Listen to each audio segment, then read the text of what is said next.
Bien, muy buenas tardes a todos. Bienvenidos a este conversatorio, al cual lo hemos denominado Situación actual del control de calidad en radiodiagnóstico médico e intervencionismo en el Ecuador. Agradecemos la aceptación de los participantes que van a colaborar con nosotros en calidad de ponentes y a todos ustedes por su asistencia. Esperamos que lo que conversemos acá sea de provecho para todos nosotros. Rápidamente les comento que básicamente tendremos tres partes. En una primera, cada uno de los ponentes van a abordar los temas planteados por el lapso de 5 minutos, ¿sí? En una segunda parte tendremos un tiempo de 2 minutos para los ponentes, en tiempo en el cual ellos van a emitir una conclusión final. Y finalmente, en una tercera parte, vamos a realizar la ronda de preguntas si las hubiere. Entonces, vamos a dar inicio a este conversatorio. Para ello, yo quiero agradecer y dar la bienvenida al doctor Daniel Aguirre. Él, déjeme ver un ratito. Listo.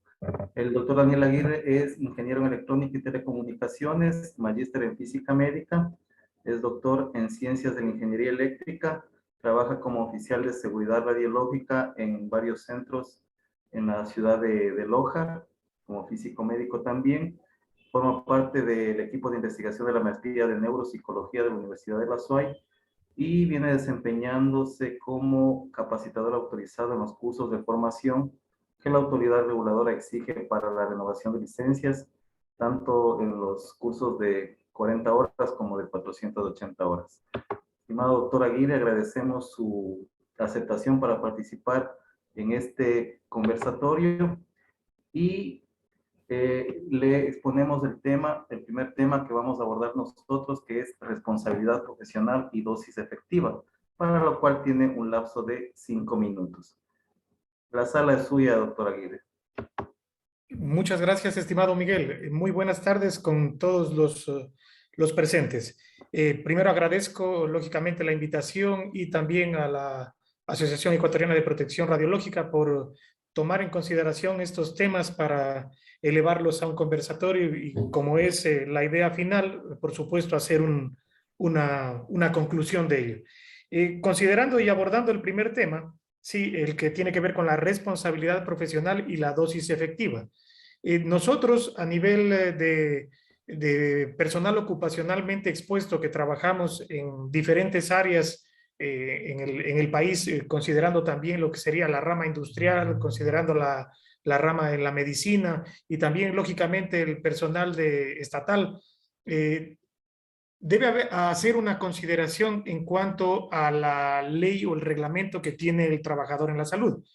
El artículo, creo que es el 62 del reglamento, sí, hay un literal justamente en que se indica de que, por ejemplo, una persona no puede trabajar más de 8 horas en una misma institución, en dos instituciones diferentes, perdón. Pero no se aborda o la ley es un poco amplia en el aspecto de establecer si es que es dosis efectiva o no lo que se está recibiendo. Porque lógicamente uno cuando trabaja en una empresa no es que hace directamente un trabajo con un tubo de rayos X todo el tiempo, a menos que sea un especialista en medicina nuclear, por ejemplo, o que se esté trabajando con una fuente de cesio 137 en que está con una exposición totalmente clara y peligrosa, ¿no es cierto? Pero si se está trabajando en un espacio con un equipo de radiación artificial, en que un tubo de rayos X no es que está funcionando las 8 horas seguidas, no es que una placa de rayos X o un tubo de rayos X de placas esté funcionando el tiempo completo, ¿sí? Sino que se debería hacer un análisis para ello y se debería hacer un peritaje de cuál es la cantidad de energía efectiva en realidad que existe cuando se está en un búnker. Yo hice el ejercicio, yo trabajo como físico médico en Sol Caloja e hice el análisis justamente con el contador del acelerador lineal para ver cuál es la cantidad de radiación que en realidad estaba funcionando el equipo. Y para mi sorpresa, el promedio que saqué de un análisis de un mes de tiempos con un promedio de 35, 40 pacientes al día fue de 0.6 horas. Estas 0.6 horas entonces sí serían exposición efectiva. Entonces, esa exposición efectiva sí debería considerarse cuando se habla de que el tiempo en que uno está expuesto a radiación ionizante debe considerarse con qué equipos se está tratando. Yo comprendo el espíritu de la ley y que justamente es para percatar la salud de los trabajadores, por supuesto, y muy correcto. Pero para eso también nosotros tenemos la dosimetría. ¿Sí? Si es que esta ley se aplicaría en realidad a todos a nivel nacional, ¿sí? Yo creo que muchas personas se quedarían sin un trabajo, porque sabemos que existen personas que trabajan en 2 lugares, es más, hasta en 3 lugares, pero no se están exponiendo a esa cantidad de radiación. Entonces, el asunto del conversatorio, lo que quiero llevar el punto en este tema, al menos desde mi punto de vista, es que debería hacerse un análisis en el asunto de reconocer lo que es exposición a la dosis, sí, pero estableciendo que la forma o la cantidad de radiación que uno está recibiendo es la dosis efectiva y no el tiempo administrativo en que uno se encuentra laborando en una empresa. Yo trabajo 8 horas, por ejemplo, en la empresa, sí, pero son 8 horas en que la mayoría de ellas estoy en trabajo administrativo, ¿sí? Y los tiempos en que hago los controles de calidad a los pacientes, ¿sí? Entonces ahí sí debería considerar, y justamente cuando el equipo se encuentra en funcionamiento. Y además considerando que estamos blindados por un búnker, ¿sí? Entonces, por ejemplo, en este caso de que yo les hablo de radioterapia, no sé cómo voy con el tiempo. Si lo considero en el caso de radiodiagnóstico y pongo como ejemplo a un tecnólogo médico, a un licenciado en radiología, que se encuentra también tomando las diferentes placas radiográficas. Estas placas radiográficas estaremos hablando de tiempos de 0,3 segundos, si no estaríamos hablando de un tiempo mayor, y lógicamente, bueno, para ello debería estar con toda la indumentaria del caso. O en su defecto, tener el espacio que es para ellos, es decir, la consola blindada. Y que esa consola, lógicamente, tiene que haber sido revisada, el cálculo de blindaje, el levantamiento radiométrico, que lo hace la SCAN. ¿Sí? Entonces, una cuestión para mí ahí básica es que esa inspección que se la hace, sí, pero sé que no se la hace con más continuidad, llamémoslo así, sino que se la hace con espacios de tiempos mayores, porque conozco también que falta personal para ello. Entonces, si se pudiera hacer ese control, hacer un control a mayor escala, con la finalidad de buscar la seguridad radiológica del personal, pienso que se podría aplicar y establecer o el reconocer la exposición a la dosis efectiva, es decir, la dosis que en realidad una persona se encuentra recibiendo y que al final es la lectura que se tiene por dosimetría. Eso es lo que podría aportar por lo pronto, estimado Miguel. Ya, muchísimas gracias, Daniel, por su participación. A continuación, invitamos al ingeniero Enrique Arévalo, quien ha sido designado por la autoridad reguladora para participar en este conversatorio.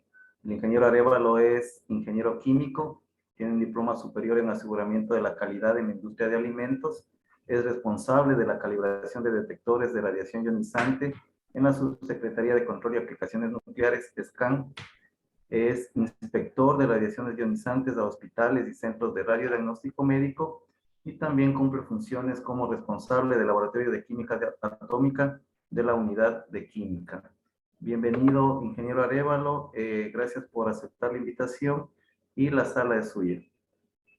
Gracias, Miguel. Buenas tardes. Pienso yo que la responsabilidad de un profesional debe tener en cuenta los 3 principios de la protección radiológica, que es la justificación, la limitación de la dosis y la optimización de la protección. ¿Cuándo hablamos de justificación? Hablamos de justificación cuando al hacer alguna práctica, ¿sí?, el beneficio es mayor que el riesgo, es decir, que el daño, yo tengo que hacer esa práctica, ¿sí?, si yo sé y conozco que el daño producido por las células malas o el cáncer, ¿sí?, va a ser peor. Ese es el beneficio mayor que el riesgo. Pero ¿cómo hacemos esto? Con la limitación de dosis, es decir, manteniendo manteniendo las dosis tan bajas como sea posible. Y optimizando. ¿Cómo vamos a optimizar esto? Además, ¿sí?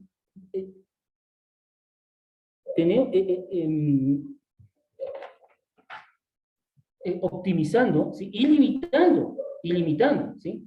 Limitando, ¿qué quiere decir limitando? Es decir, yo sé que si yo voy a entrar en intervencionismo, ¿sí? ¿Cuáles son las partes más radiosensibles? Las partes más radiosensibles,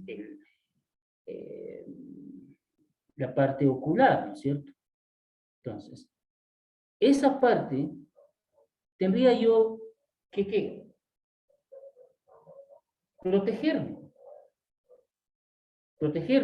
¿Y cómo lo hago? Justamente utilizando un dosímetro, ¿sí? Ocular, ¿de acuerdo? Es decir, buscar una empresa que da el servicio de dosimetría y como cambiar un dosímetro TLD, ¿sí? Viendo cuánto me estoy irradiando, ¿sí? ¿Por qué hablo de intervencionismo? Porque esa es la práctica en donde hay más exposición a la radiación. Ahora, claro, en lo que se refiere a la dosis efectiva, siempre tenemos que irnos controlando. Recuerda usted que si usted trabaja en diferentes partes, usted no puede usar un mismo dosímetro. Siempre tiene que ser diferente. Y tenemos que irnos controlando, ¿sí? ¿Por qué? Vuelvo y repito. En el caso de dosimetría, ¿sí? Usted no, el límite anual es 20 milisievert por año. Entonces, ¿de qué trata esto? Se trata de optimizar, es decir, de mantener lo más bajo posible esta dosis. Pero ¿cómo lo hacemos? ¿Cómo controlamos esto? Con la utilización de dosimetría. Es importantísimo, ¿sí?, que ustedes tengan este control.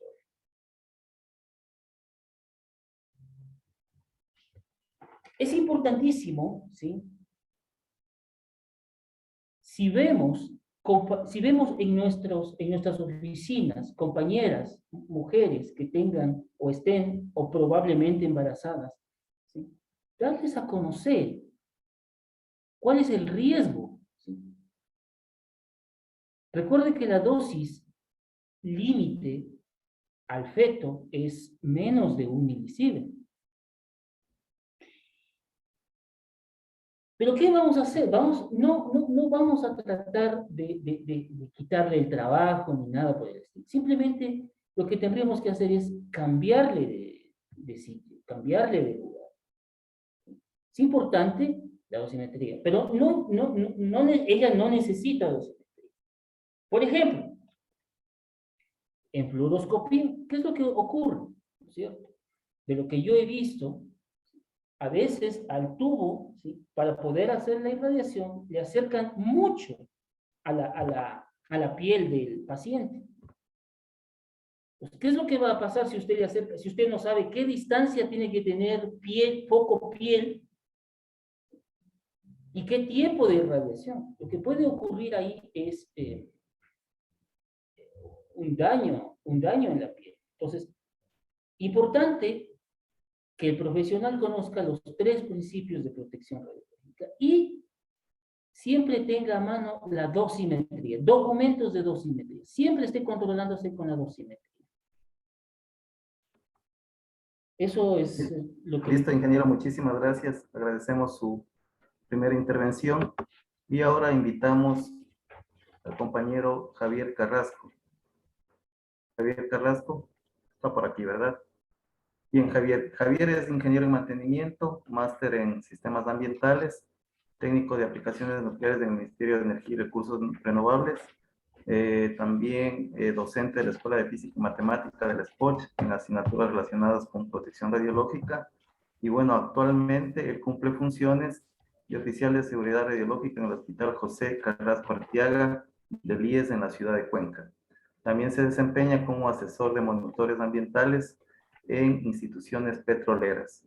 Javier, de igual forma, bienvenido. Agradecemos tu aceptación para participar en este conversatorio y la sala es tuya. ¿Cómo están? Buenas tardes. Muchas gracias a la sesión de Física Médica y la sesión de Radioprotección por la invitación. Bueno, rápidamente en este primer punto se hablaba de la responsabilidad profesional y lo que es la dosis efectiva. Empecemos explicándonos lo que es la dosis efectiva. Es una medida, por así decirlo, operacional, no es una magnitud física, no es algo que yo puedo medir, porque generalmente los daños en el cuerpo no se pueden medir, es una interpretación nada más, y en base a eso los mismos detectores están, por así decirlo, programados para que nos den esta magnitud, ¿sí? Existe la Comisión Internacional de Unidades de Radioprotección, que es el ICRO, quienes en un fantón, en una esfera, y han hecho esto para dar una interpretación a esta magnitud. Sí, empezamos lo que es la dosis absorbida. La dosis absorbida generalmente es la que sale del equipo. Todo el mundo sabe que esto está, siempre lo vemos en Grace, es la dosis que sale del equipo, es la que todavía no, por así decirlo, no ha interactuado con los tejidos humanos. Luego tenemos la dosis equivalente. Depende de eso, de la calidad de la radiación, si es que son radiación alfa, beta, gamma. En nuestro caso, la mayoría de aplicaciones médicas son generalmente con rayos gamma, con rayos X. Bueno, por ahí tenemos también al iodoterapia, que hay también desintegraciones betas, también desintegraciones gamma. Pero bueno, hay un factor, ¿no es cierto? Hay un factor para esta dosis, esta dosis absorbida multiplicado por un factor me da una dosis equivalente de la radiación. ¿Por qué equivalente? Porque no es lo mismo un grade de radiación gamma a un grade de radiación alfa. El hecho de que tenga masa la radiación alfa hace que produzca mucho más daño a los tejidos. ¿Sí? Hay factores que se multiplican, ¿no? Un grade de radiación X, el factor es 1, un grade de radiación alfa o beta tienen factores, no lo multiplicamos, los neutrones multiplicamos por 20, entonces cada uno hace muchísimo más daño. Siempre digo, cuando hacemos las capacitaciones, no es lo mismo que yo le moje con 1 litro de agua, que yo le moje con una bomba de agua, ¿cierto? Puedo tener el mismo contenido, pero le estoy haciendo muchísimo más daño. Luego de esto tenemos la dosis efectiva, que es aquella que llega a los órganos. Sí, cada uno de nuestros órganos tiene una radiosensibilidad. Se quitó ese término que se llamaba radioresistencia, no todos son sensibles. Entonces, en función de ellos también tenemos una dosis equivalente de cada uno, que cada uno llega un porcentaje, ¿no es cierto?, a todo nuestro cuerpo. Pero bueno, en la sumatoria tenemos una dosis equivalente, ¿sí? El Reglamento de Seguridad Radiológica de 1979 en Sieverts, la unidad ya para entender el efecto en los daños en los seres humanos siempre va a ser en Sieverts, ¿sí? Entonces, en este caso, habla de 50 milisieverts, no se ha cambiado todavía. El reglamento del 79 sigue vigente y dice 50 milisieverts. También tenemos unas que está sobre las normativas actuales que se ha dado con los acuerdos ministeriales, donde ya se habla de la recomendación de 20 milisieverts. Estos 20 milisieverts, ¿por qué es? ¿De dónde sale 20 milisieverts? Bueno, pues es la probabilidad de que de 1000 personas que han recibido 20 milisieverts, una tenga un efecto dañino por el efecto de la radiación, ¿sí? De ahí sale esos 20 milisieverts. En la actualidad existe también un poco de miedo en la parte profesional, la parte de las personas, no se digan, incluso en Europa existe la radiofobia, no existen profesionales que quieran dedicarse a esto. Y en nuestro medio también existe ese miedo, ¿no? A qué le puede pasar con esta dosis efectiva. Pero generalmente las dosis en las prácticas médicas no pasan de 3, de 4 milisieverts al año, pero siempre existe este miedo de dosis efectiva, ¿no? Que este miedo de que algo va a suceder, de que algo va a pasar. También entendiendo de que no es lo mismo un paciente, el público y el pobre. El profesional ocupacionalmente expuesto es aquella persona que recibe un beneficio de la radiación, en este caso económico. El paciente es aquel que recibe un beneficio médico, ¿no? y el público es el que no recibe ningún tipo de beneficio. Entonces, para cada uno de ellos también hay un límite de dosis efectiva. Para el POE, como decía Enrique, son los 20 milisieverts, pero en la práctica nadie va a esperar que llegue a los 19. Siempre en cada práctica tenemos caracterizado 1, 2, 3, 4 milisieverts, ¿sí? En el caso, ya para terminar, la dosis efectiva generalmente la estamos viendo de los equipos, pero también hay otra dosis, ¿no? Una dosis que de la parte ambiental, que son las dosis existentes. En el caso de los búnkeres, el radón que se concentra, que es medio considerable. Y también, bueno, no conozco, no se ha dado lo que son los casos de emergencia donde también recibimos una dosis efectiva. Gracias, Miguel. Ahí estamos, creo que llegó el tiempo justo. Listo, listo. Gracias, Javier. Y bueno, finalmente queremos invitar a Freddy Dávila. ¿Qué tal, Freddy? Buenas tardes. Freddy es licenciado en Física, magíster en Física Médica, desempeñado como físico de radioterapia en el Hospital Metropolitano, también como oficial de seguridad radiológica en medicina nuclear en el Hospital Metropolitano. También él ha cumplido funciones como oficial de seguridad radiológica de diagnóstico médico e intervencionismo en el Hospital Pediátrico Baco Ortiz. Y bueno, actualmente se desempeña como oficial de seguridad radiológica en radiodiagnóstico médico e intervencionismo en el Hospital Solca de Manabí. Estimado Freddy, muchísimas gracias también por aceptar la invitación y la sala es tuya.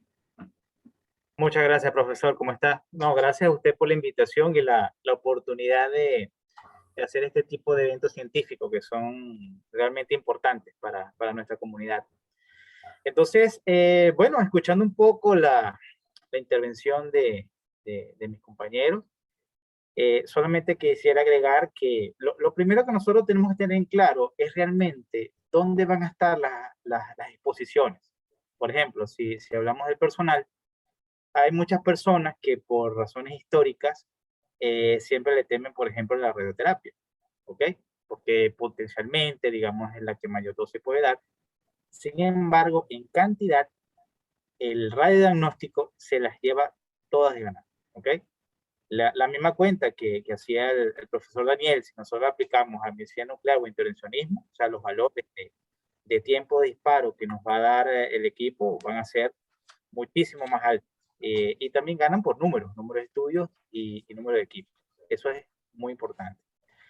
Con respecto a la responsabilidad, y una vez, digamos, entendido cuáles son los focos que debemos atacar, yo diría que la radiología intervencionista, y la medicina nuclear sería donde habría que hacer un mayor enfoque en cuanto a la protección, sobre todo del personal y de los pacientes, sobre todo lo que se trata, como ya lo dijeron, con yodo.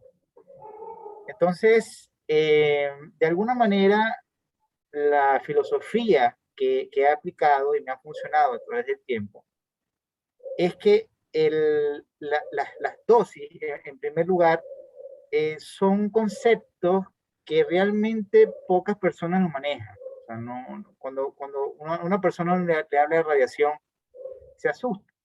Entonces, para mí, lo primero que debemos hacer es capacitar. Tenemos que capacitar a todo el personal que trabaja, a todo el staff médico, administrativo, y todas las personas que intervienen en el proceso, enfermeras, camilleros inclusive, ¿ok? Para que todos estemos seguros y estemos hablando también el mismo idioma. De esa manera, hemos visto a través del tiempo que nuestro trabajo inclusive se hace más fácil cuando todos hablamos el mismo lenguaje. El personal administrativo es muy importante en estos procesos, a veces de vital importancia. El paciente, por ejemplo, es la primera persona que se consigue, es el personal administrativo, no a nosotros. Sin embargo, como decía el ingeniero Arévalo, dosimetría, la dosimetría personal. Hay que tener siempre mucho cuidado con las lecturas que nosotros obtenemos en nuestros laboratorios que están acreditados por la SCAN. Y salvo cualquier novedad, inmediatamente informar a todas las personas que tenemos alrededor. ¿Okay?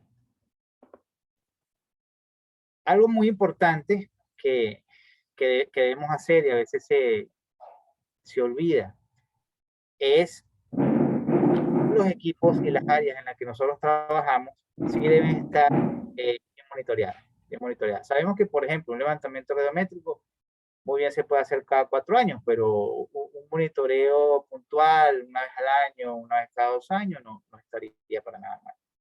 Otra de las cosas bastante importantes, y de hecho se está viendo bastante ahorita en la radiología intervencionista, es el registro de dosis que se le da a los pacientes por procedimiento. Para mí eso es muy importante, porque sobre todo cuando se utilizan angiógrafos, por ejemplo, las dosis en los pacientes son realmente importantes y de hecho pueden aparecer efectos deterministas severos. Entonces, ese seguimiento que se le da a los pacientes post procedimiento es muy importante y también tenemos que incentivarlo bastante, ¿ok? Para eso, por supuesto, tenemos que tener algún referente. Afortunadamente, los equipos modernos ya me dan algún descriptor de dosis o traen una cámara de transmisión o de alguna manera me hacen un cálculo aproximado de la dosis en el punto de referencia intervencionista, por ejemplo. Y eso me va a ayudar a mí a llevar también, digamos, un buen control de la dosis que le estoy suministrando a los pacientes y también hacer seguimientos cercanos oportunos, porque cualquier efecto adverso, como una necrosis radioinducida, no va a ser detectada como tal por un médico en una consulta o en un subcentro. Es muy difícil que llegue a esa conclusión. Va a barrer distintas, digamos, vertientes, como podría ser hasta hongo, antes de llegar al tratamiento adecuado para ese paciente en particular. Y eso solamente lo vamos a saber nosotros, no lo va a saber nadie más.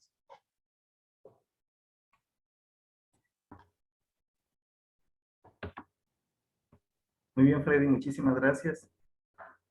Es una primera participación con respecto al tema de responsabilidad profesional y dosis efectiva. Luego nosotros tenemos un segundo punto, un segundo eje temático que hemos planteado, que es acerca del equipamiento recomendable para realizar el control de calidad. ¿Sí? En este caso, no es muy claro la normativa que tenemos. Entonces, no sé, me gustaría conocer cuáles son sus puntos de vista acerca de este punto. Entonces, nuevamente invitamos a Daniel para que participe.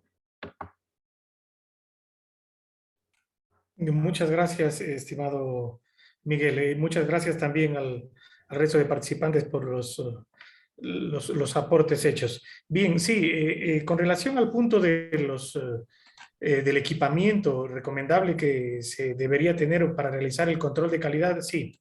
Nosotros tenemos el anexo 3, ¿no es cierto? Y el anexo 3 pide que se hagan algunas pruebas para todas las áreas en rayos X, ¿no es cierto? Radiología general, mamografía, se pide para intervencionismo, ¿no es cierto? Hablemos ya de fluoroscopía, arcosense, rayos X convencional, tomografía, e incluso también para los equipos de negatoscopios, equipos de impresión de películas, ¿sí? Todos ellos. Justamente en el mismo anexo de los equipos de control de calidad, indica que para que este pueda llevarse a cabo, primero debe haber una compañía, ¿no es cierto?, o alguien que esté entregando este servicio.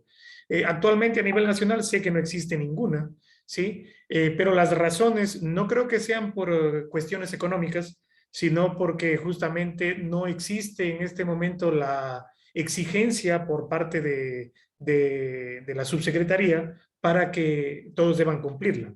Porque si en el caso fuera así, yo pensaría que las personas que están en capacidad de adquirir estos equipos, que en su momento también hice el análisis, porque justamente quería ver la posibilidad de ingresar en este campo laboral para dar este servicio.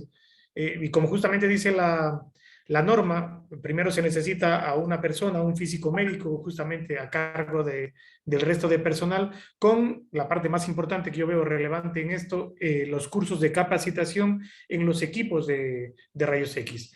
Pero también hay otra parte en la norma en que justamente indica de que para que uno acceda a a este servicio y uno pueda entregar este servicio, debe de entregar a todos los equipos de control de calidad que indica el anexo 3.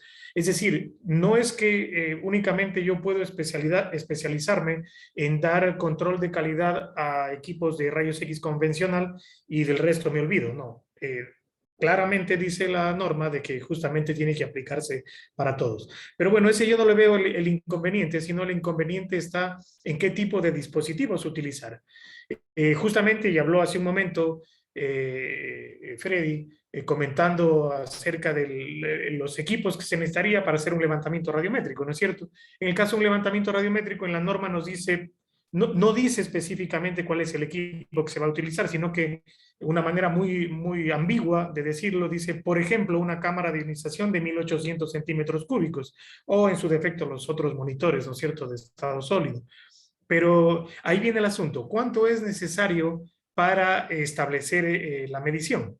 Yo hice la consulta por escrito a la subsecretaría justamente y ellos me dijeron que no me podían indicar ni certificar cuál sería la mejor cámara para ello.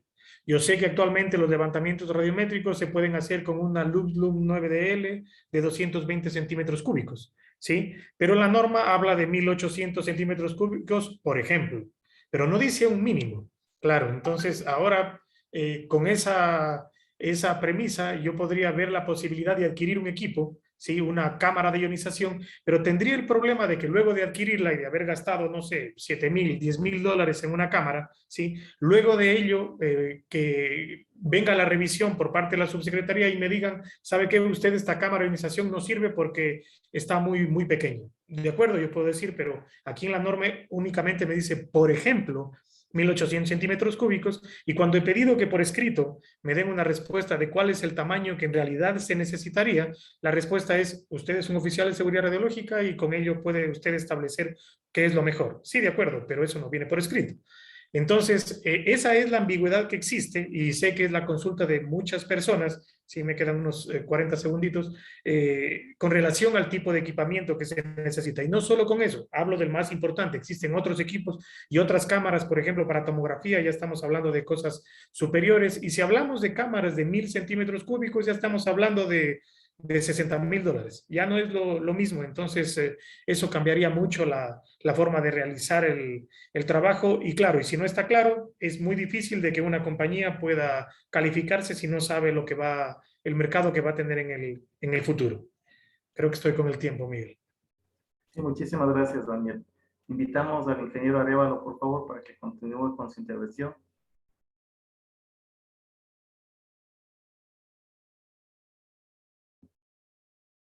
Está el micrófono en mute. Listo. De lo que yo sé, bueno, un antecedente es que el Laboratorio de Calibraciones Dosimétricas del SCAN ha adquirido un equipo de rayos X. Y de lo que yo sé, usted lo que necesita es saber la dosis. Si usted le está dando 2 grays a un paciente en tomografía, yo entiendo que de alguna manera o de alguna forma usted tiene que comprobar, ustedes tienen que comprobar que ese valor sea real, sea verdadero. ¿Y cómo? No con una cámara. Sí he leído esa norma, esa famosa norma que dice una cámara de 1800, 1600. No, son cámaras de ionización de volumen más pequeño.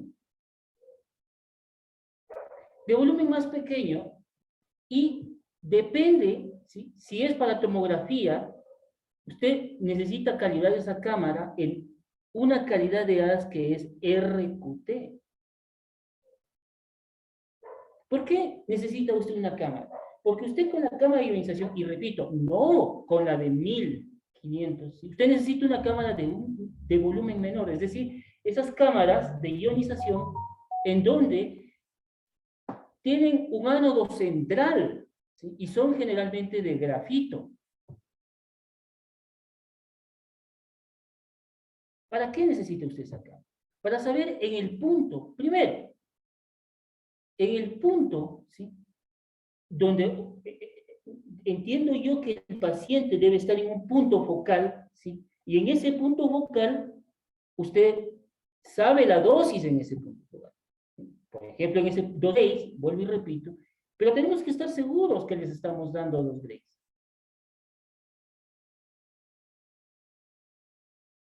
Tengo entendido también que debemos calcular la capa EMI reductora. Es necesario saber de su equipo cuánto hay de capa EMI reductora. Se calcula la primera capa y la segunda capa. Y luego, lo que se hace es una gráfica. Entonces, se va tomando a diferentes tiempos, ¿sí? En volúmenes pequeños en nanocoulombios, ¿sí? Se hace la gráfica, es una recta, y en la mitad del punto sacamos lo que se llama la capa EMI reductora. Y en un cuarto es la segunda capa EMI reductora. Es importante, ¿sí? Vuelvo y repito, ¿por qué es importante? Porque tenemos que hablar de calidad de aire. ¿Cómo podemos comprobar que estamos en buen camino? Con un kbpímetro. ¿Sí? Entonces, usted con el kbpímetro, que está tan bien calibrado, usted puede controlar cuánta tasa de dosis le está dando. ¿Qué más puede controlar con eso? El tiempo de irradiación. Es importante, ¿no? No creo que el tiempo sea salido de cualquier lado, ¿no? Debe salir de algún cálculo, debe salir de algún documento. Es importante la linealidad de la dosis, ¿sí? Otra vez, ¿sí? Usted va midiendo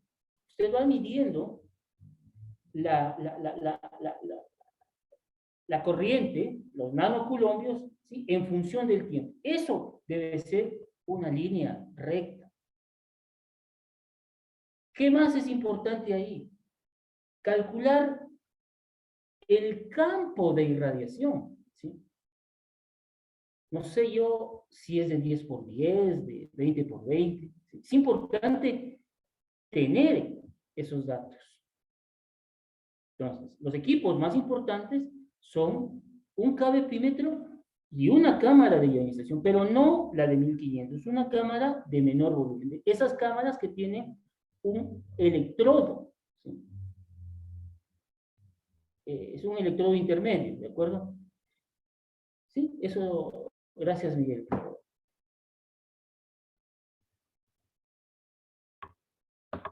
Muy bien, ingeniero, muchísimas gracias. Continuamos contigo, Javier.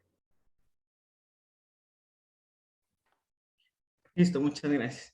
No, para esta parte yo sí quisiera, un poquito para los participantes, el hecho de comprender qué es un control de calidad, ¿sí? De qué se diferencia de un mantenimiento o qué es un programa de aseguramiento de la calidad, ¿sí? El mantenimiento, como todos sabemos, es un mantenimiento correctivo, es aquel que cuando se me daña el equipo viene el técnico y me lo arregla, me lo deja aparentemente en condiciones operables para tratar al paciente. Un mantenimiento preventivo es el que se lo hace frecuentemente sin que el equipo esté dañado, ¿no? Viene el técnico de mantenimiento, me chequea todo, revisa que las condiciones estén adecuadas y generalmente está programado cada 3 meses, para cada 4 meses, como se le haya hecho el contrato.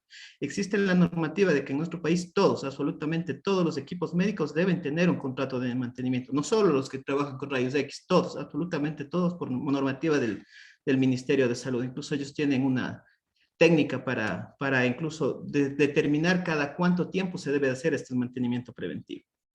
¿Y un control de calidad cuál es? Un control de calidad es una técnica con la cual yo garantizo que efectivamente el equipo está cumpliendo con lo que debe hacer, a más del mantenimiento. Es un problema en la parte gerencial, cuando uno se le dice, hay que hacer el control de calidad, y la parte gerencial o directiva dice, no, pero si ya tiene mantenimiento, el equipo debe estar funcionando bien. Son estas partes administrativas que no comprenden esa parte técnica de hacer el control de calidad. Bueno, el aseguramiento de calidad viene después.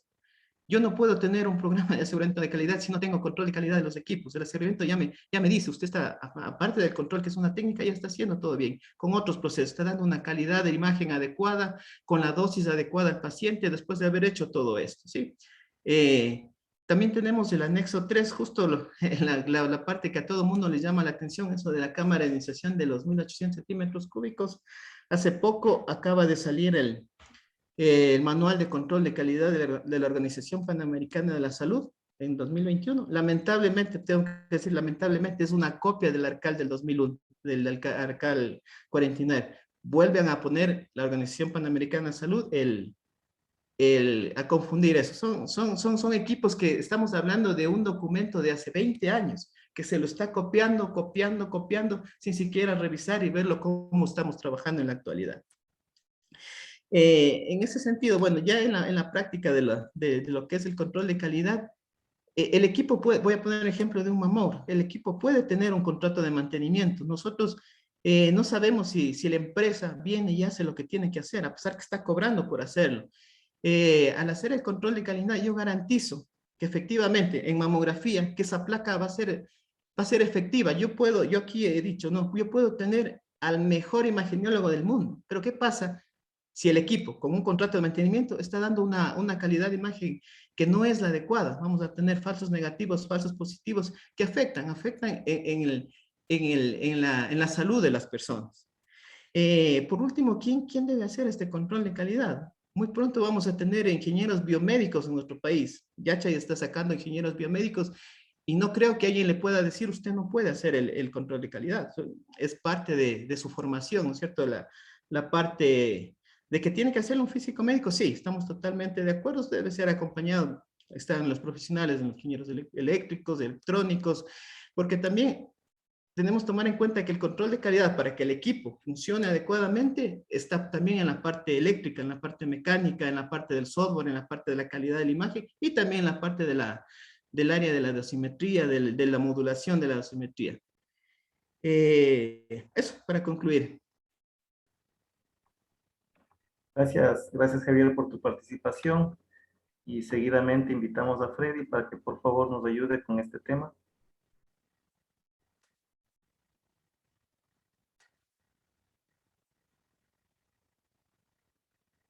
Bueno, sí, sí.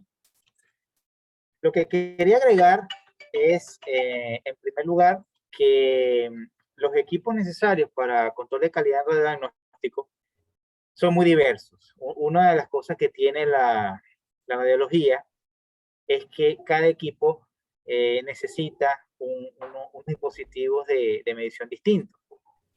Como ya lo decía el doctor Daniel, hay dos cosas que hay que hablar. Primero, es la diversidad. Un detector que yo tengo, por ejemplo, para radiología convencional, que de repente lo puedo usar para fluoroscopía y para algo en C, no me va a servir para un tomógrafo. No puedo medir dosis con ese mismo equipo. Igual, pues, mamógrafo. Tiene que tener una calibración distinta, así como lo estaba muy bien diciendo el ingeniero Arevalo. Y si nos vamos a otro equipo, va a pasar exactamente lo mismo. Entonces, la capacitación es muy importante porque cada control de calidad es muy específico y distinto. Y sobre todo, que es el segundo punto que tocó el doctor Daniel, son los costos. Los equipos son bastante costosos. O sea, para nosotros tener un kit completo de control de calidad que me barra tomógrafo, rayos X, mamógrafo, que es lo que más se utiliza, sí me puedo gastar 60, 70 mil dólares fácilmente. Y eso hay que de alguna manera venderlo muy bien, sobre todo a la gerencia de la institución donde se trabaja. Porque, por ejemplo, si yo llego donde mi administrador y le digo, mira, hay que comprar los equipos de control de calidad porque hay que hacer un control anual independiente, no nos podemos quedar, como bien lo dice Javier, con las pruebas que hace el ingeniero de soporte, porque él tiene unas pruebas muy específicas que ya vienen predeterminadas de fábrica, pero no necesariamente son las que están en el APCAL o en el anexo 3 de la norma. Entonces, si nosotros queremos hacer ese chico independiente y realizar todas las pruebas, voy a necesitar los equipos.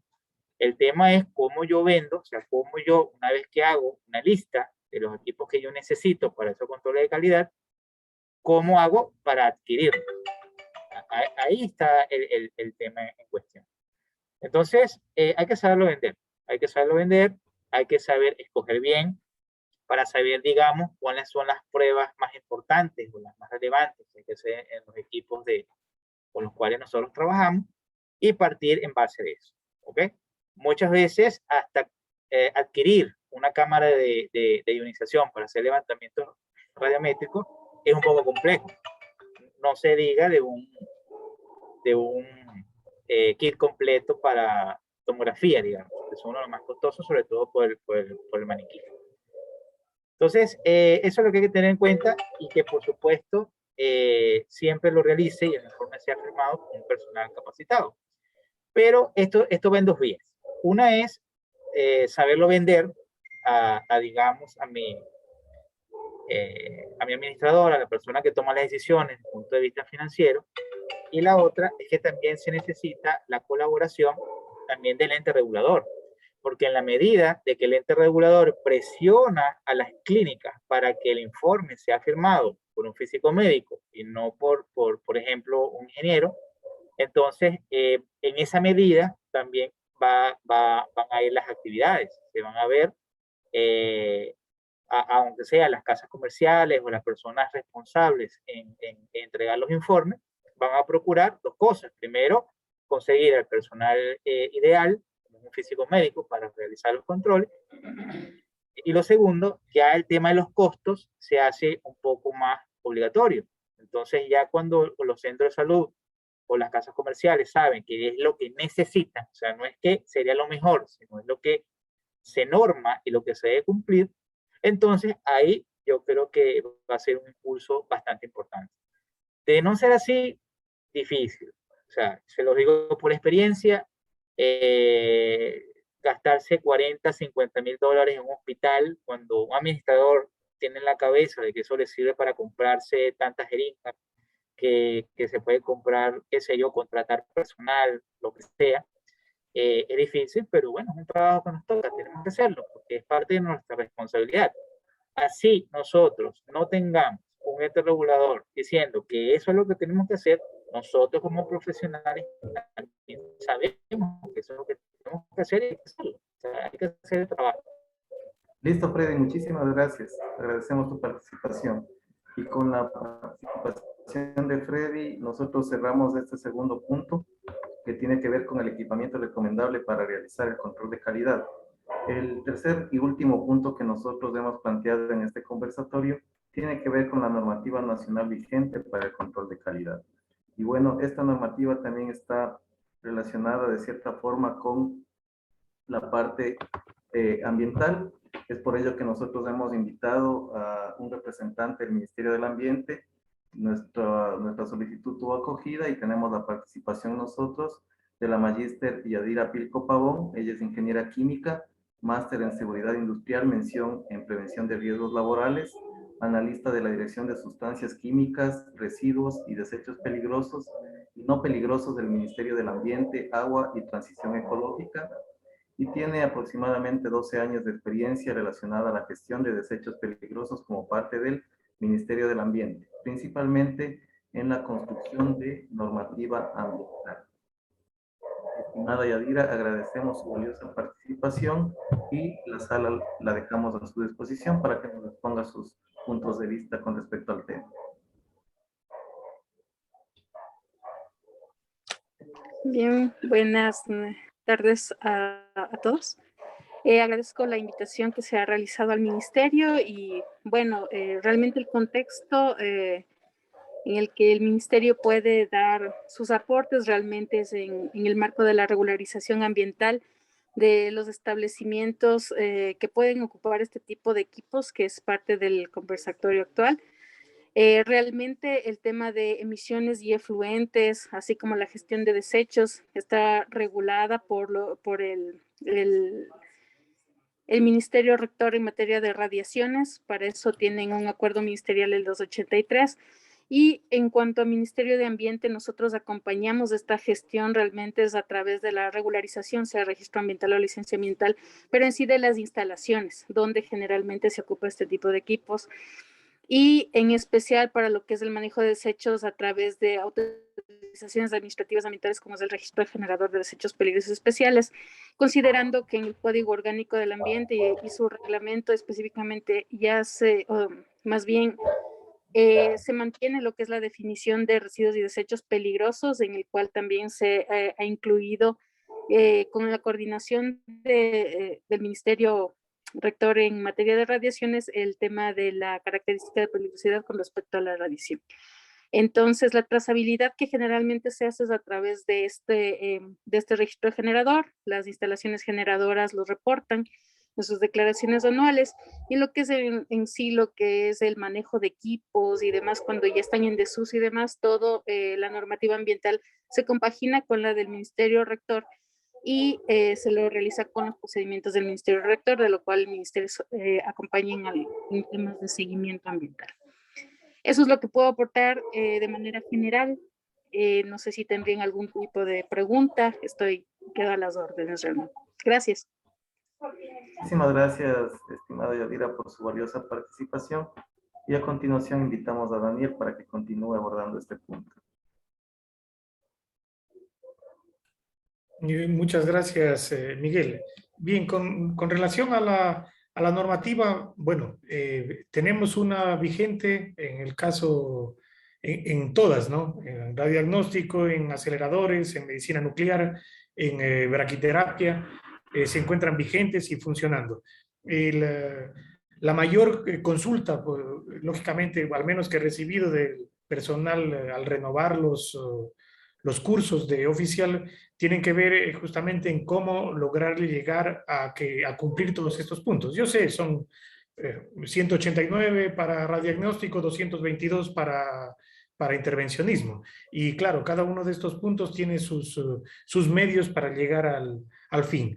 Pero lógicamente, claro, los más complejos o los que siempre se quedan rezagados tiene que ver con el tema del equipamiento necesario para ello.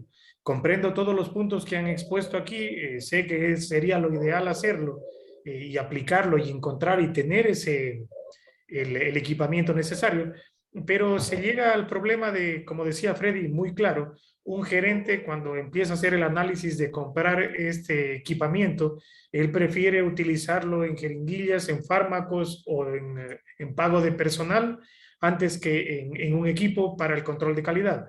No estoy diciendo que sea malo el control de calidad, sino que desde el punto de vista de ellos, la óptica que ellos tienen para analizar este tipo de actividades del cuidado de la radiación, lo ven bastante débil o casi inútil desde el punto de vista de ellos.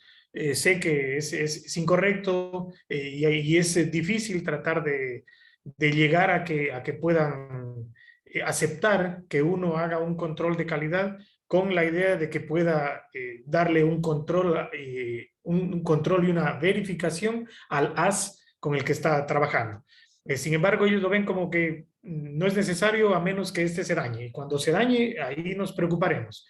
Entonces, es un poco difícil llegar a convencer a las personas que están en el mando para que se pueda desarrollar la actividad o el control de una mejor manera, como quisiéramos todos. Sé que todas las personas que están aquí queremos dar un servicio de calidad y aparte de lo que tiene que ver con la seguridad, que también sabemos cómo debemos hacerla, ¿sí? El asunto está en que al ser oficiales nosotros no podemos llevar de la mano a la gente para que se cuide. Está en nuestra obligación, por supuesto, darles el entrenamiento, hacerles capacitación, explicarles cómo funciona todo esto, por supuesto. Pero más allá, son ellos los responsables de cómo deben llegar a estos puntos. Y para cumplir con el resto de los puntos, de los ítems de la norma, como digo, recalco en que es más... no se tiene el equipamiento para ello y pienso que sería mucho más fácil y también para que se pueda acceder a nivel nacional, que lo haga justamente una compañía que pueda dar todo el servicio de manera completa. Puede ser el mismo Estado, pueden ser empresas particulares, pero siempre y cuando la norma se encuentre más clara para que se pueda llegar a ese punto. Es decir, teniendo las reglas claras, yo pienso que lo podrían aplicar desde el mismo Estado, como digo, porque tiene la potencia de ser Estado y puede tener el dinero para acceder a los mejores equipos y con estos mejores equipos dar el servicio de control de calidad, que es lo que todos al final lo queremos, pero que es difícil poder acceder por asunto costos. Sería el aporte, estimado Miguel. Listo, muchísimas gracias, Daniel. Invitamos al ingeniero Enrique, por favor.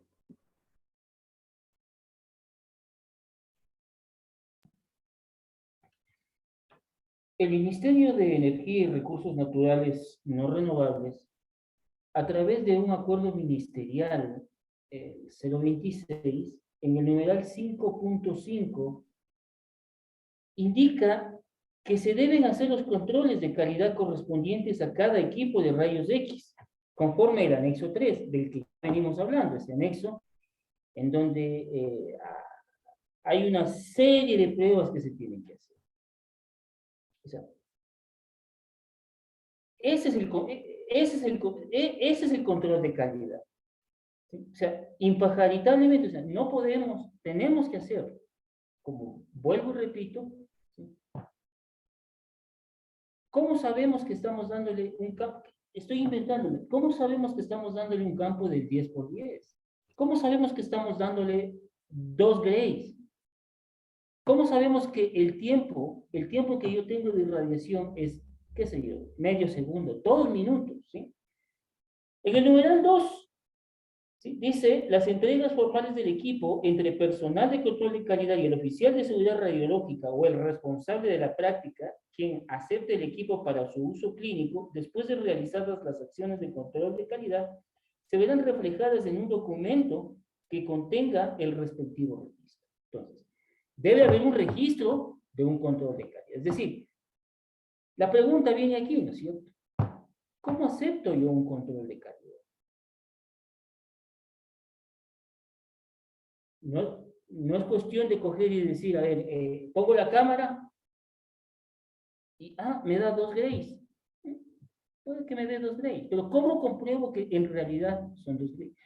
Pues aquí vienen 2 partes fundamentales, la estadística y el cálculo de incertidumbre. Entonces, hay un factor que relaciona la incertidumbre, ¿sí?, y le va a dar un rango de aceptación. Es decir, si mi control de calidad cumple este rango, pasa la prueba. De lo contrario, tenemos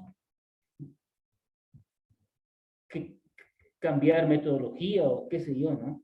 Entonces, aquí lo importante es eso, saber cómo aceptar ese control de calidad.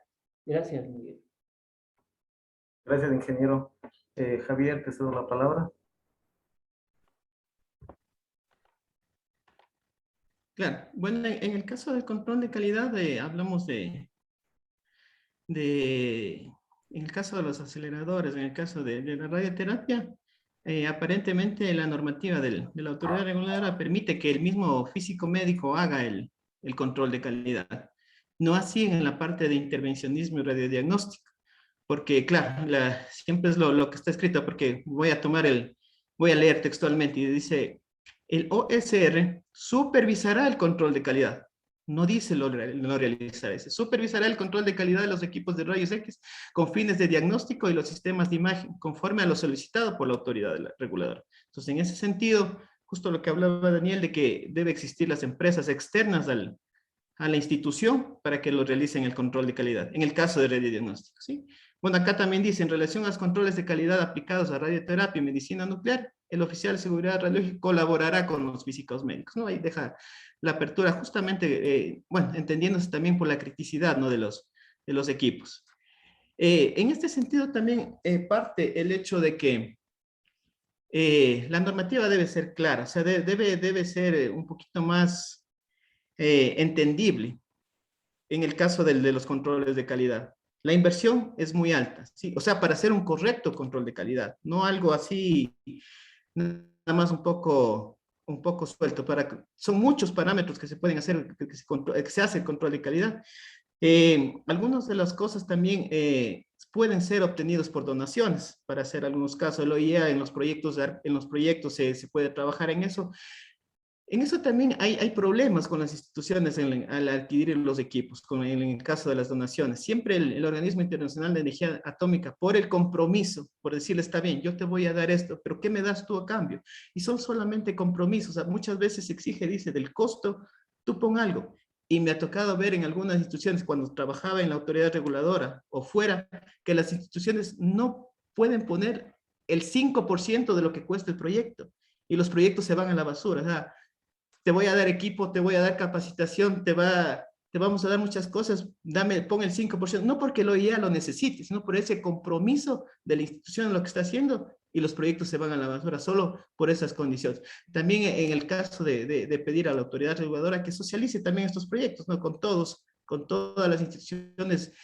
En la actualidad de radiodiagnóstico y terminismo de radioterapia estamos en todo el país, pedir un poco que se socialice eso. Y también hace rato en los equipos, no sé si me permiten compartir la pantalla, Miguel. Me quedé con algo que quería compartir hace rato. Sí, sí es posible, sí es posible. Sí. No sé si se puede, bueno, incluso aquí es un poquito borrosa esta imagen. Sí, ¿de dónde es esto? Es como una secretaría de la salud y higiene del trabajo de Inglaterra, ¿no? Del Reino Unido. Entonces aquí tenemos una tablita que me dice, ¿para qué me sirve un Geiger-Müller? ¿Para qué me sirve una cámara de ionización? No solo por el hecho de que yo tengo una cámara de ionización, ya voy a poder a trabajar con rayos X. Voy a poner, por ejemplo, aquí tengo, dice, una cámara de ionización aquí, una cámara de ionización convencional y una cámara de ionización presurizada. No porque yo tenga una cámara de ionización presurizada ya puedo trabajar con rayos X. Miren que la recomendación aquí me da A, B y C. La A para la mejor, la B algo satisfactorio y C muy poco satisfactorio o no recomendable. Entonces miren cómo una cámara de ionización presurizada sirve únicamente para dosis ambientales. No me sirve para trabajar con otro tipo de radiación con energías mucho más altas. Igual, aquí alguien me dice el Geiger-Müller no me sirve para trabajar con rayos X. Bajo ciertas condiciones sí puedo trabajar con un Geiger-Müller, ¿no? Con una ventana de energía compensada justamente cuando va haciendo. Entonces, aquí tenemos, ¿no? Una tablita que me va a ir diciendo para qué me sirve cada uno de ellos y creo que la fuente de información es muy, muy confiable, ¿sí? Entonces, igual, todo dependerá de lo que quieras medir, el rango de energía de lo que estoy haciendo, y todo debe estar muy bien justificado. Cuando yo diga, tengo este equipo para hacer tal cosa, si está justificado, y ahora sí tenemos aquí en el país un laboratorio secundario de patrones dosimétricos, que de dónde tiene sus niveles sus niveles de confianza, porque es un patrón secundario que está basado en un patrón primario. Entonces ahora ya tenemos aquí cómo calibrar con energía gamma, ya tenemos para calibrar con rayos X. Entonces yo podría, en el caso de nosotros de radiodiagnóstico intermiso, poder algo justificar el hacer con una cámara, siempre y cuando esté justificado el hecho de la energía que estoy haciendo. Y como podemos ver aquí, me da un poco de confianza de hacerlo con algo de esto, ¿sí? Obviamente, para hacer, como les decía hace rato, algo más completo es muy costoso. Y como decían hace rato, también la parte gerencial no permite hacerlo, ¿sí? Se ven muchas cosas que le dan prioridad, sobre todo ahora en tiempos de pandemia. Hay la justificación exacta para decir no podemos hacer eso, pero se lo puede hacer con cosas externas y empezar a hacer algo, un poquito de dar esa cultura de seguridad a las personas que están bajo nuestro cuidado, porque es nuestro cuidado en el caso de los oficiales de seguridad radiológica, de los equipos de las personas y por ende al paciente y al medio ambiente, que aquí también tenemos un representante del ministerio. Eso, Miguel, muchas gracias. Muchísimas gracias, Javier. Gracias por tu participación. Y continuamos contigo, Freddy.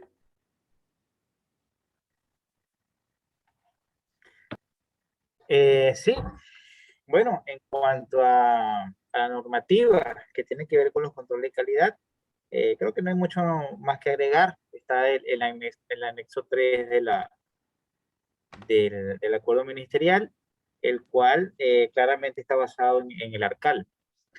Entonces, de alguna manera tenemos ese documento de base, sobre todo para guiarnos en lo que deben ser los controles de calidad y las personas que deben hacerlo. Como ya le he dicho anteriormente, aquí lo importante es que, bueno, ya existe, digamos, la disposición. Lo importante ahora es cumplirla, Tratar de hacer los controles tal como aparece ahí, por lo menos con esa referencia, y a partir de ahí trabajar. Eso en cuanto a la normativa. Y mientras el ente regulador presione y obligue a que debe hacerse como se hace en la norma, y lo haga con el personal que está capacitado, yo creo que todo va a caminar bien. Mientras tanto, va a ser difícil. Va a ser difícil sin ese apoyo.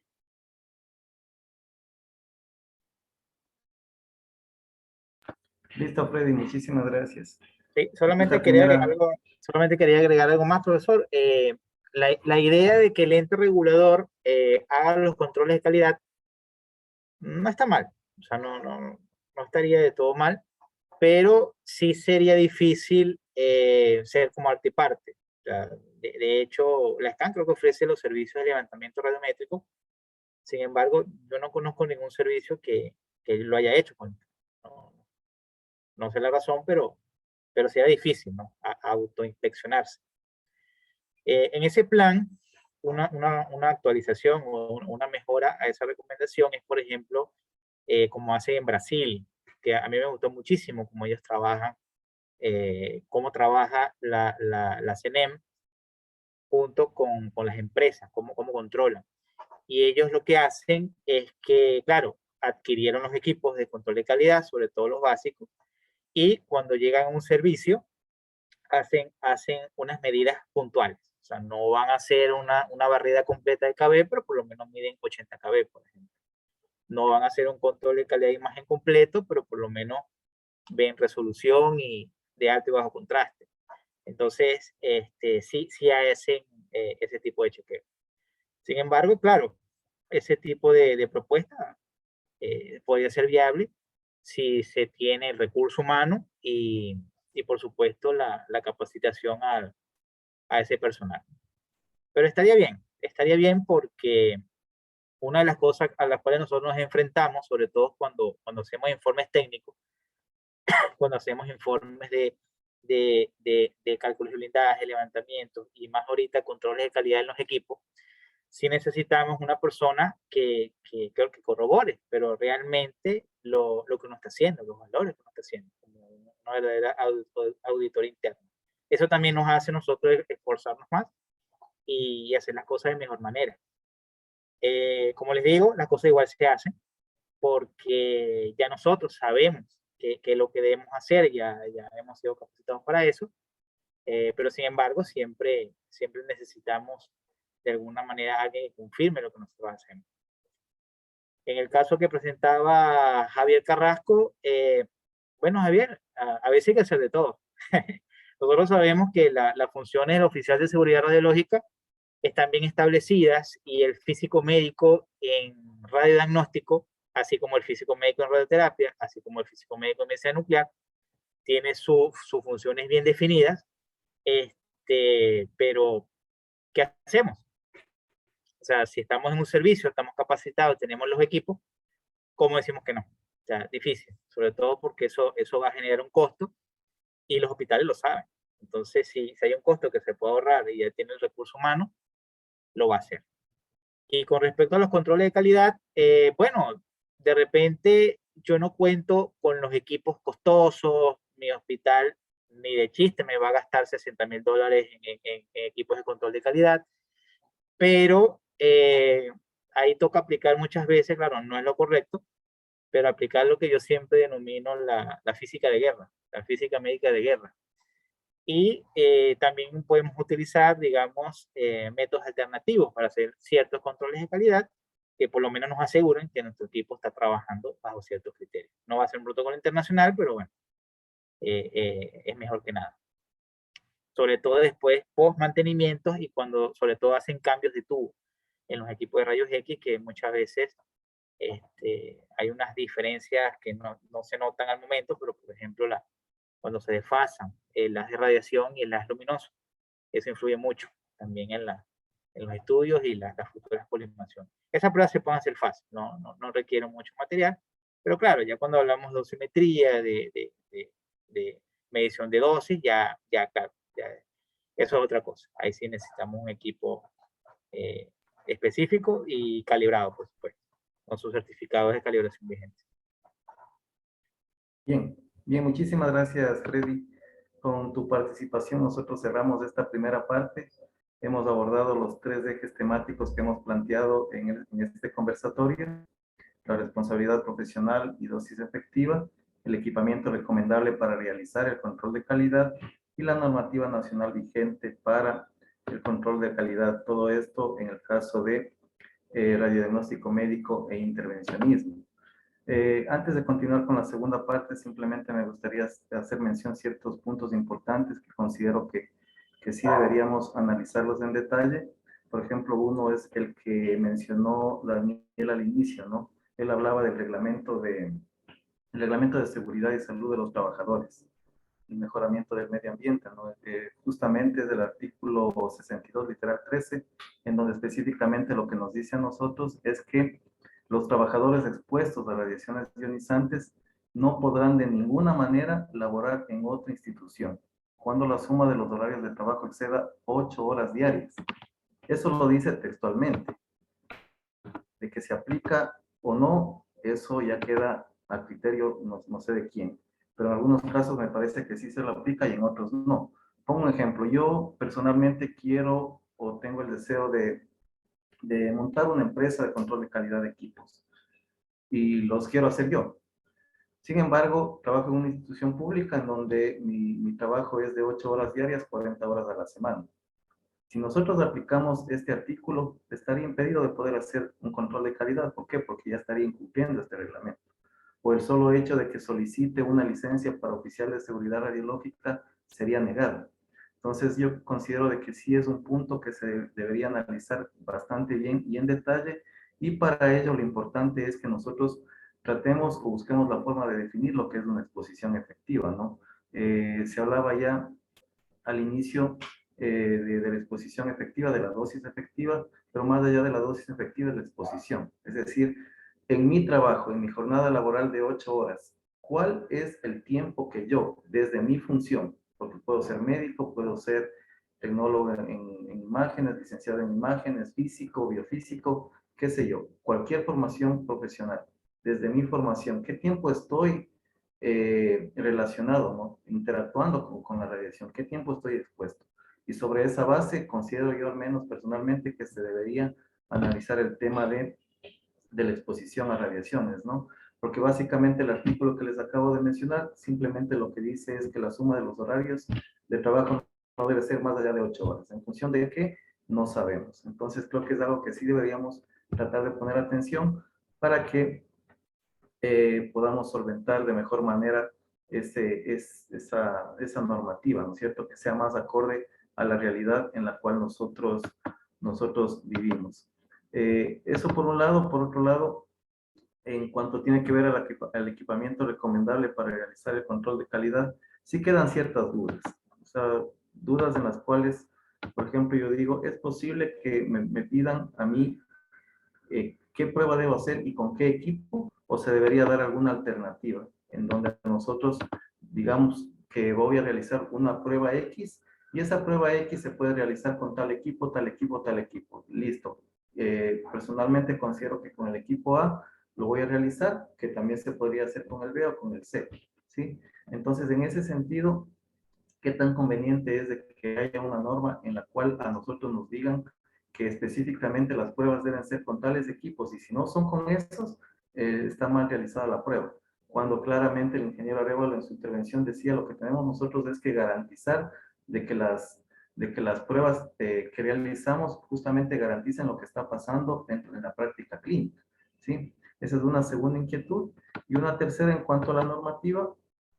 Bueno, el anexo 3 creo que es el caballo de batalla en este caso.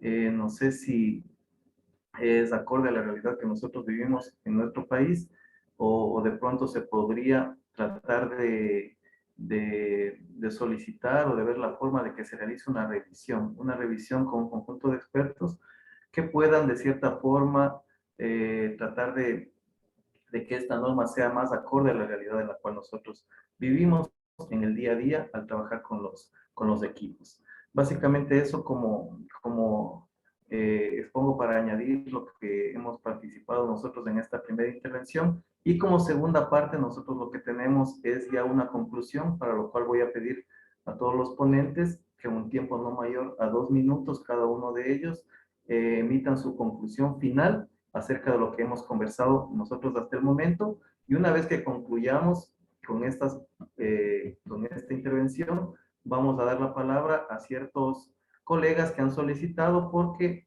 también tienen algunas dudas o inquietudes y quieren plantearlas.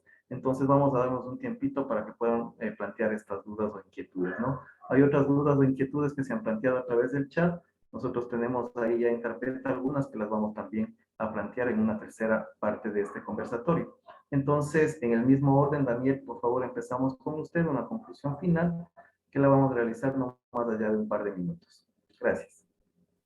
Muchas gracias, Miguel. Igual pienso que lo que acabó de usted de comentar es bastante concluyente. Sí, desde el punto de vista de responsabilidad profesional y dosis efectiva, bueno, mi conclusión ahí justamente tiene que ver más con la exposición efectiva, más que con la definición de dosis efectiva. Eso en realidad yo pienso que todos lo sabemos, o al menos deberíamos. Pero de que se pueda hacer un análisis de la exposición efectiva que se tiene dentro del lugar de trabajo, pienso que se debe hacer para cada una de las personas y por medio de un peritaje, por ejemplo, con el análisis de cantidad de pacientes que se tiene en el área y dependiendo del tipo de control que se hace. Recordar que el oficial de seguridad no es que tiene que estar parado al lado del equipo todo el tiempo, porque cuando se habla de control permanente de los equipos, es que estos deben estar con un control de mantenimiento y un control de calidad. Con relación al segundo punto, el equipamiento recomendable para realizar el control de calidad, comprendo que nosotros podemos adquirirlo, ¿sí? Pero es muy difícil de que el gerente, presidente de una institución dé el permiso para que se haga. En cambio, si es que viene con una regulación estatal y se dice, usted tiene tal equipo y por lo tanto debe de tener este equipo para hacer el control de calidad o, en su defecto, que alguien le haga el control de calidad por medio de una empresa, es mucho más simple y, lógicamente, se va a llegar a la realidad nuestra.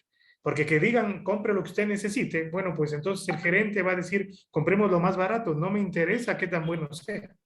Y ahí cambia el problema. En cambio, sí se asignaría y se establecería cuáles fueran esos equipos o las empresas que darían ese servicio. Yo creo que es mucho más fácil que los gerentes de las empresas den cabida para que se pueda realizar este tipo de control de calidad.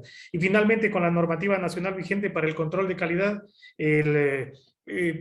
establecer o eliminar esos espacios ambiguos que existen en algunos casos. Claro, unos dicen, la norma dice tiene que hacerse, por supuesto que tiene que hacerse, pero hay que entender cuál es la realidad para ello, porque tranquilamente entonces, si es que se va a aplicar esa norma, aplíquenla nomás a todo el mundo, no hay ningún problema. El problema es que se va a tener ahí, es que pueden decir, sí, es que le vamos a cerrar la institución, de acuerdo, pero aplíquenla. Y de esa manera entonces se podría presionar para que el gerente o el presidente de la institución pueda hacer cambios, pero eso debería ser con todos, ¿sí? Porque de otra manera no funcionaría. Entonces, cumplir con la norma, yo probablemente soy la persona que más intenta que se desarrolle y que se trate de cumplir con ella, pero siempre tengo problema con el resto de personas porque me indican, si aquí no existe un control, no tengo para qué hacerlo, ¿sí? Y a pesar de que uno lo explica que es por la seguridad de la gente, que no es por un papel, pero ocurre. En cambio, si es que hubieran estos cambios, esta forma en que el mismo Estado pueda presionar, yo creo que justamente se llegaría a ese punto. Pero como digo, analizando la realidad nacional, porque si no, simplemente sería de aplicar algo que sería muy costoso y complejo. Perdón, creo que me pasé del tiempo. Gracias, Miguel. Listo, muchísimas gracias, Daniel. Ingeniero Arévalo, por favor, su conclusión.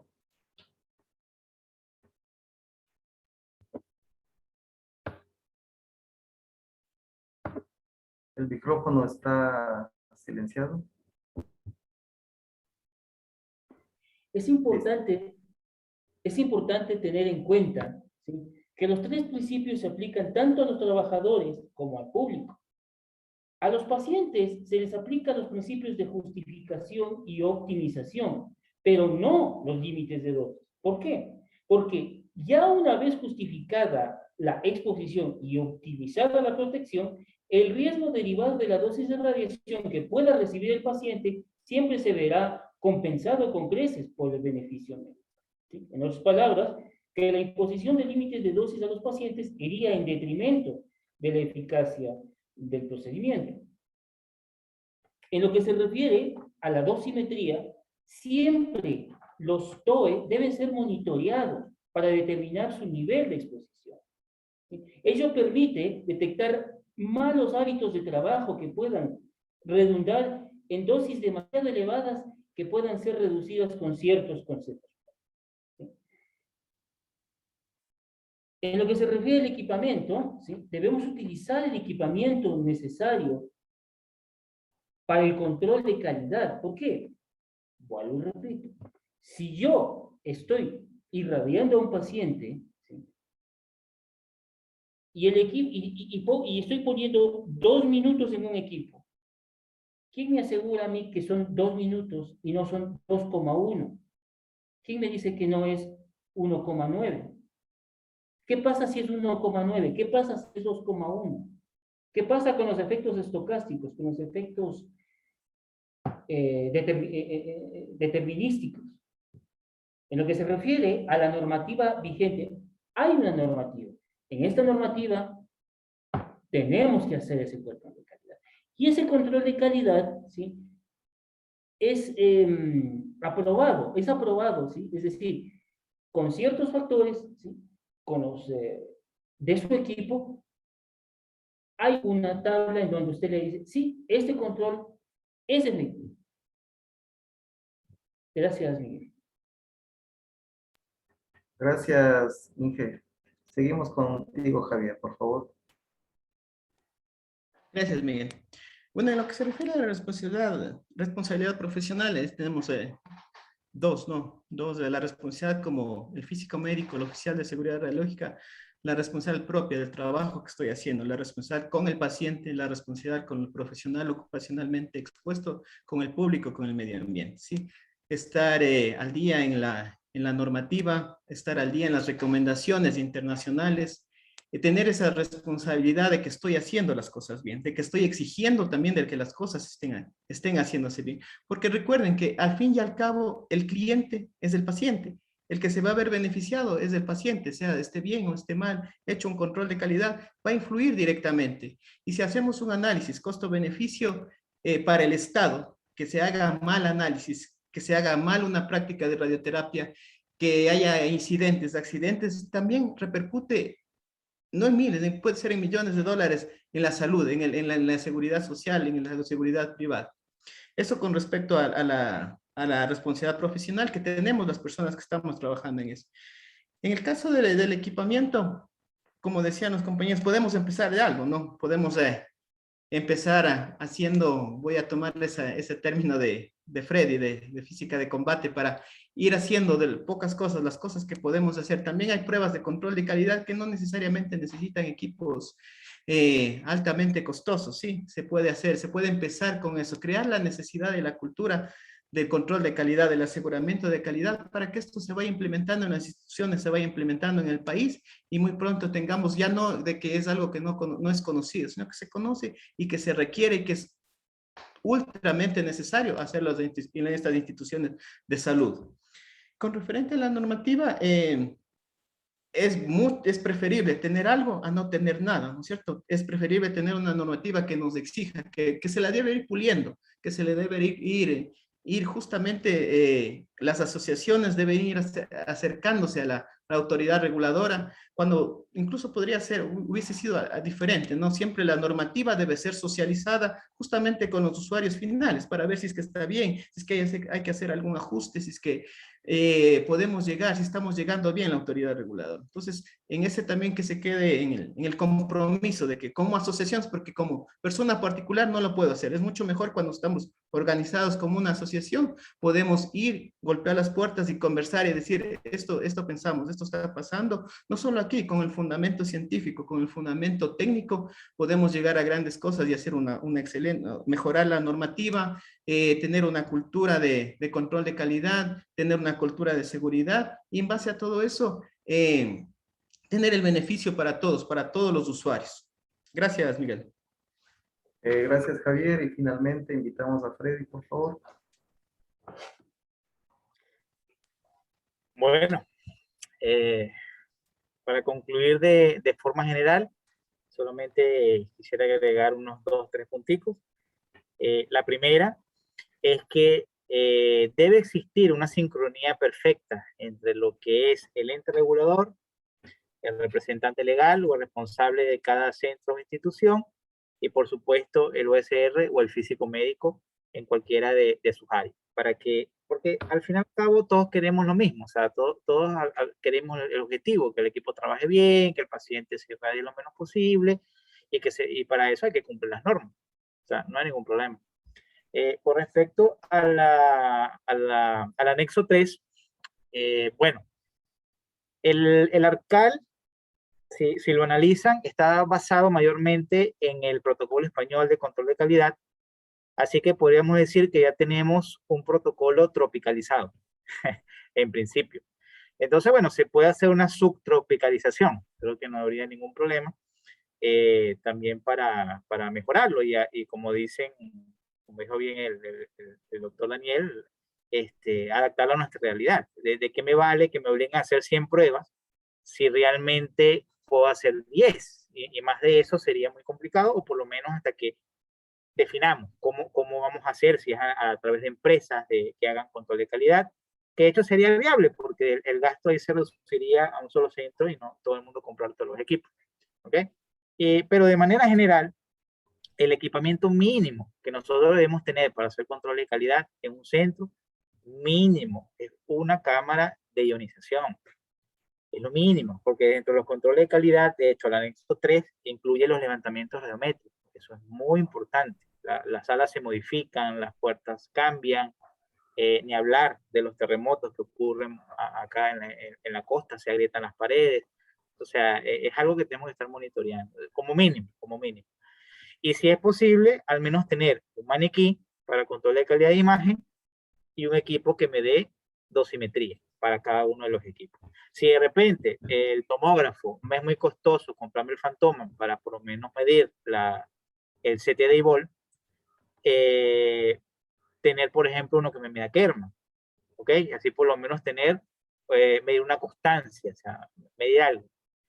Y cualquier maniquí, el CADFAN, el ACR o cualquier otro que pueda ser un poco más económico para control de calidad de imagen.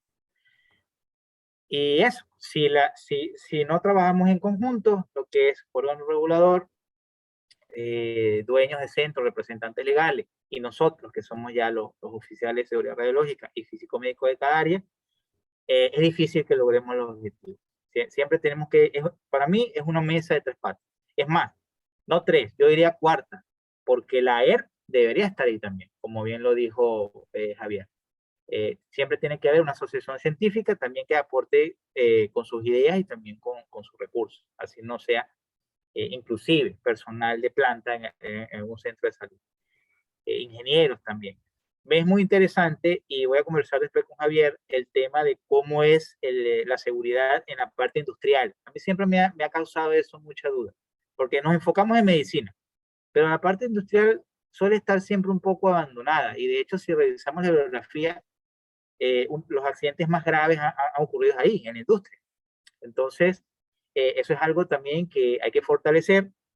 Sí sabemos que las CAN a veces sí nos trata de encasillarse. Si tú eres de la parte médica, te quedas en la parte médica, y si es de la parte industrial, bueno, te quedas con industrial, pero igual, o sea, la radiación es la misma, los principios básicos son los mismos, yo creo que podemos aportar en ambas vertientes, no veo ningún problema.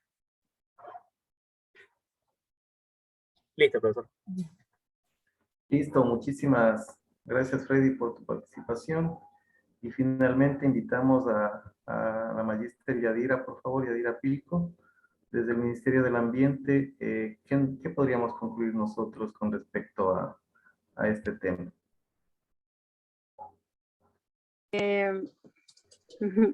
Bueno, en el contexto general, realmente todas las intervenciones el tema es muy específico.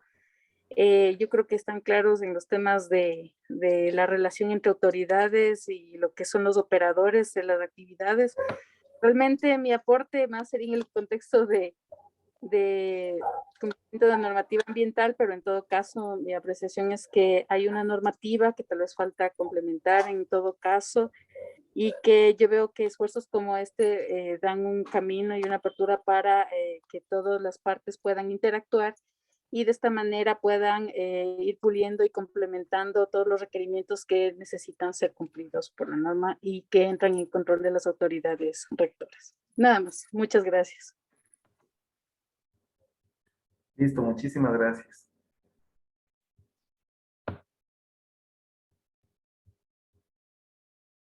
A ver, tengo aquí una pregunta que es un tanto técnica, la voy a plantear. Nos dice, a ver si alguien de los ponentes nos puede responder. Cuando se habla de la distancia foco-piel y tiempo de exposición, ¿hay algún estándar? Es la inquietud.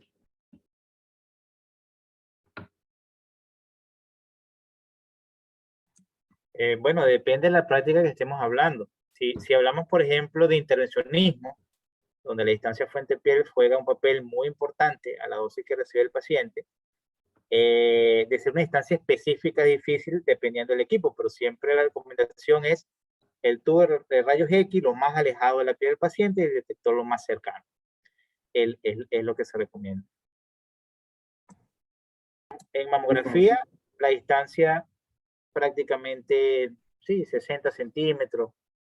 En rayo X convencional depende de lo que quiere evaluar, de la técnica. Es la relación dosis, calidad de imagen, es la que va a prevalecer en ese caso. Tomografía, el isocentro es fijo, o sea, el paciente de hecho está en el centro, no tendría mucho como jugar con la distancia. Listo. Gracias, Freddy. Aquí hay otra inquietud. Bueno, creo que la respuesta sería obvia, ¿no? Pero la voy a plantear. Nos dicen en resonancia magnética o en ecografía, en cuanto a la carga horaria del personal, tienen 2 o 3 trabajos. ¿Qué pasa en este caso? Se puede, ¿no es cierto? ¿Qué decimos ahí? Bueno, en el caso de la resonancia magnética no tenemos una restricción por ahora. No hay una restricción a las radiaciones no ionizantes. Internacionalmente se está trabajando en la Comisión Internacional de Producción de la Radiología de las Radiaciones no ionizantes y esperemos que en algún momento exista algún tipo de normativa, de reglamento, en lo cual la Asociación Ecuatoriana de Radioproducción también está trabajando conjuntamente con otros profesionales de fuera para al menos dar recomendaciones. En el caso de las radiaciones ionizantes, también se ha hablado esto de que los técnicos a veces trabajan un poco de menos horas, ¿no es cierto? Pero eso está en función de también en la parte económica, porque a veces alguien dice, yo quiero trabajar, quiero acogerme a las 6 horas. Entonces, bien, la autoridad o la normativa le dice, está bien, puedes trabajar las 6 horas para protegerte de las radiaciones ionizantes. Pero ¿qué pasa? El profesional a veces no dice, esas 6 horas me sirven para irme a trabajar en otro lugar. Entonces ahí está el fusión, justamente lo que hablaban hace rato de la exposición efectiva, ¿sí? De cuánto mismo. Entonces todo esto está en función de no en las horas ni el tiempo que estoy trabajando, si juego cuántas horas efectivas, cuánto tiempo, ni siquiera horas, fracciones estoy yo trabajando con radiaciones ionizantes. Y obviamente eso está en función de estas unidades operativas que no son directas, no son físicas, que son las dosis absorbida efectiva equivalente, que son como un juego, ¿no? Porque yo no puedo generalmente, incluso estos factores han ido cambiando a través del tiempo, ¿sí? Cada vez se tienen nuevos elementos de estudio. Antes era más, se decía que era más afectado las gónadas en los hombres, tenían un factor elevado. Actualmente en la ICRP 103 se le bajó, tenían de un factor del 20%, se bajó, si no me equivoco, al 8%. Entonces cada vez esto va cambiando con los nuevos estudios, justamente cuando hay accidentes radiológicos. Ahí vamos viendo en realidad cuáles son los verdaderos efectos de las radiaciones ionizantes. Y a la pregunta de las radiaciones ionizantes, por el momento no hay ninguna restricción. Muy bien, vamos a dar la palabra a Cristian Usuriaga y esa sería la última participación. Cristian, por favor.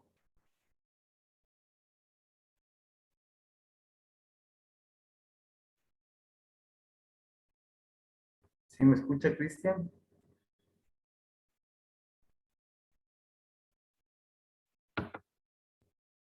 Está silenciado ¿Aló? su micrófono. Sí, ahí ya. Listo, ya. ¿Sí? Muy buenas noches. Mi nombre es Cristian Usuriaga, yo soy físico médico del país vecino Colombia y pues escuchando todo lo que de las charlas, sí me gustaría, pues es más que todo saber si realmente entonces hay, digamos que ya hay una norma, ¿cierto? Pero todavía no está como, por decirlo así, ya digamos que todas las entidades de salud no es una obligación como tal para cumplir con esa normatividad, según lo que entiendo, porque digamos que, por ejemplo, acá en Colombia existe una normatividad y ya todas las entidades tienen que regirse bajo esa normatividad, hacer controles de calidad. Entonces, pues sí me gustaría saber si realmente apenas se va a regir como tal o apenas se va a consolidar esa norma, ¿sí? Y si es así, me gustaría saber también cómo uno podría, o me gustaría hacer parte de un grupo allá o una asociación para poder aportar todos los conocimientos pues, adquiridos para poder, poder aplicar toda esta normatividad allá en el vecino país. Muchas gracias. Listo. ¿Quién nos ayuda con la respuesta?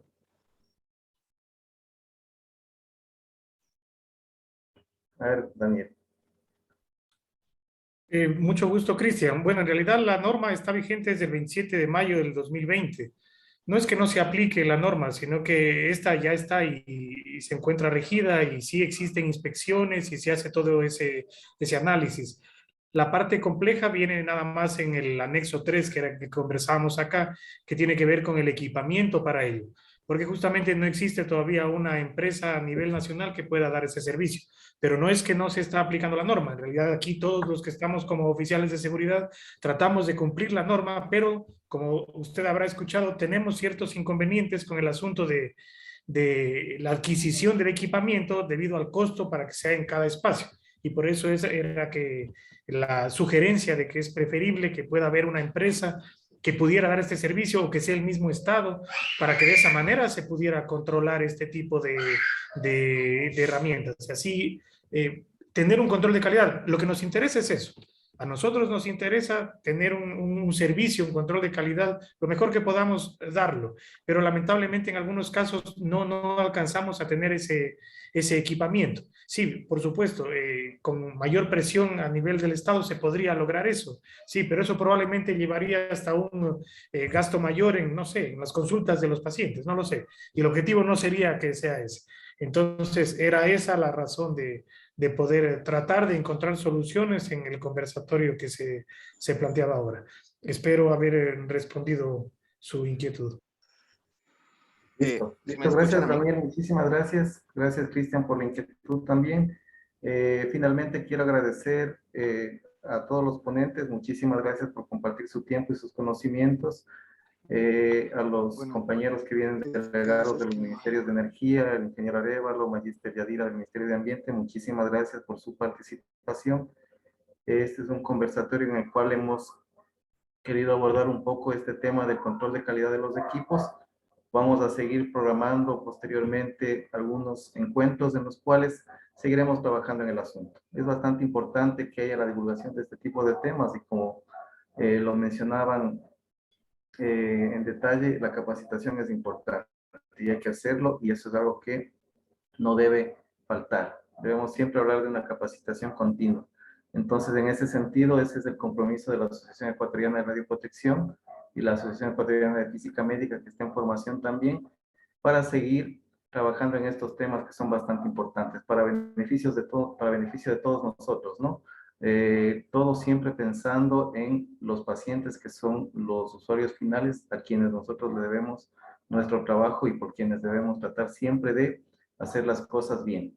Muchísimas gracias y concluimos el conversatorio. Gracias. Muchas gracias a todos por la invitación. Un Muchas gusto. gracias, Miguel. Gracias a todos. Buenas Una buena noches. noche. Gracias. Muchas gracias.